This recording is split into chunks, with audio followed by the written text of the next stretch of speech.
Hello everybody, Dylan here. Now a couple years ago, for the Halloween special of that year, I decided to do a Sonic theory which was Halloween themed. That was the Sonic.exe theory. In that video, I ended up explaining the misconceptions with Sonic.exe and then what Sonic.exe actually was. This year I'm going to be doing the same. The Sonic urban legend we're going to be talking about this time is GenocideCity. I'm really excited to talk about this, so let's get into this today on DHT.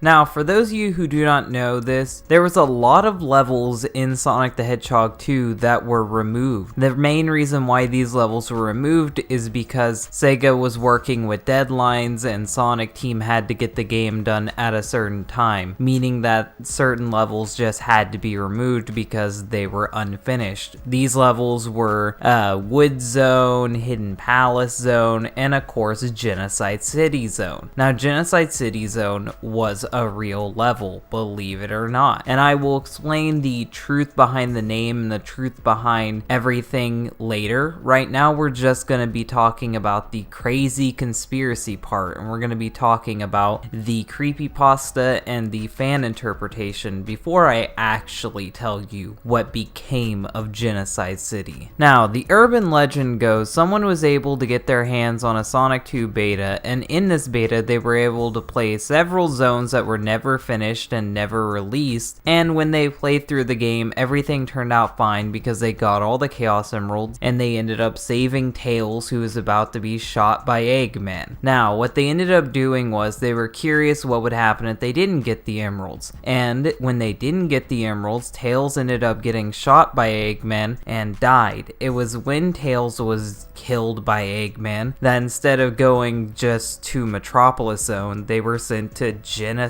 City Zone. And in Genocide City Zone, everything was brutal murder, blah blah blah. Now, when they booted up the game, Tails wouldn't appear, and they could never get Tails back, and this is when the whole story just gets even more ridiculous. It even goes to the point where the author is hallucinating that Tails isn't there, and even when he loads up his cartridge, Tails is still gone, just like in the urban legend. I don't know why some people believe this, but let me just tell you some of the obvious problems that are wrong with this story. First of all, it was the prototype where the levels were even found to begin with, and in the prototype, you can't even access Genocide City Zone. It just loads in as a bunch of green lines on a blue background, and you instantly fall to your death. If Sega had a fully playable Genocide City, it would have been in the game. It wasn't a thing, it wasn't fully finished, that's why it just became Metropolis Act 3. And if Sega did have all these other levels, why wouldn't they get in? Why would Sega finish these levels, finish a plot, finish some random cutscenes, and then just leave it out? It makes absolutely no sense. This story is based with no logic. I don't know why anyone even believes it to begin with. Now, something else I want to talk about is the fan interpretations of Genocide City Zone. I really like what the fans have done with Genocide City Zone. There was a Sonic Mania mod that ended up just making it Chemical Plant slightly changed. That one wasn't very creative. There was a mock-up where they took random Ghost and Ghoul sprites and tried to make it look creepy, and I think that's a bit too far. But then there was the Sonic 2 extended version, or the long version, where they actually made a Genocide City Zone where it's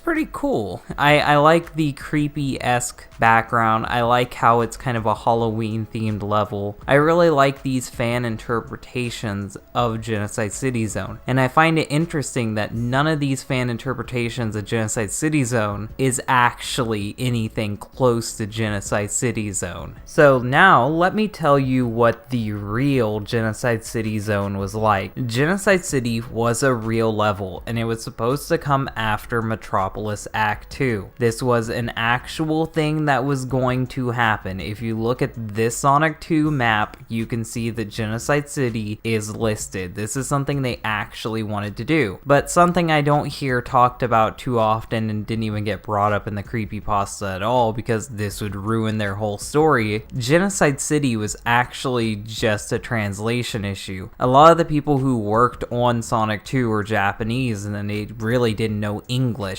so they thought genocide sounded cool, so that's what they named the city. They didn't actually know the name of it, and once the name was pointed out to them, it was renamed to Cyber City, and Cyber City is the name it would have had if it was ever to be finished. So now I bet you're wondering, what was Genocide City going to be like? Well, I can actually tell you that. Genocide City was recycled into Metropolis Act 3. Originally, Genocide City, or Cyber City, was going to be a one-act zone, very similar to Sky Chase. This isn't an uncommon thing in the Sonic franchise. And this level ended up being scrapped before any of the music was worked on, or before the backgrounds were even finalized. That's why they just changed the background to Metropolis's and gave it Metropolis's theme. Metropolis is the only zone in the game that has 3 acts to it, and that's because this stage was scrapped. Now, what did this stage look like? We can also answer that. The assets of this level ended up being recycled into Sonic Spinball. The level called The Machine uses the background that was originally going to be in Cyber City, and as we can see, it has weird circuit boards as the background. It was going to be a very cybernetic looking level. I really like how this level looks like, and it kind of reminds me of some of the older Sonic 1 art that I've seen before. And lucky for us, Sonic Team actually had a sketch made for this level, so let's take a look at that and see what could have been of Cyber City. The first thing I noticed is that the level is actually labeled as Cyber City, disproving the creepypasta once and for all. The creepypasta said that it was still being called Genocide City all the way up until the beta, when no, even when these levels were being sketched up, it was being called Cyber City, meaning that if there was a mysterious beta out there, it would be called Cyber City, not Genocide City. And another thing I noticed is this is strikingly similar to the level The Machine from Sonic Spinball, which some of the assets were worked into. But weirdly enough, a lot of the level layout appears to be from the Sonic Spinball level as well. This was actually going to be a more pinball-esque level. We can see a flipper on the top left corner that would shoot Sonic into a certain direction. We can see a little